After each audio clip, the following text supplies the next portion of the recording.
జరిగింది ఓ ప్రమాదం, ఏముంది నీ ప్రమేయం, దేహానికైన గాయం ఏ మందుతోను మాయం.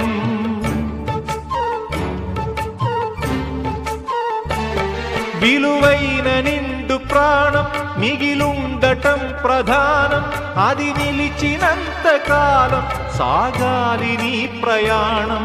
స్త్రీల తనువులోనే శీలమున్నదంటే పురుష స్పర్శతోనే తొలగిపోవునంటే, ఇల్లాళ దేహాలలో శీలమే ఉండదనా, భర్తన్న వాడెవడు పురుషుడే కాదువనా. శీలం అంటే గుణం అనే అర్థం.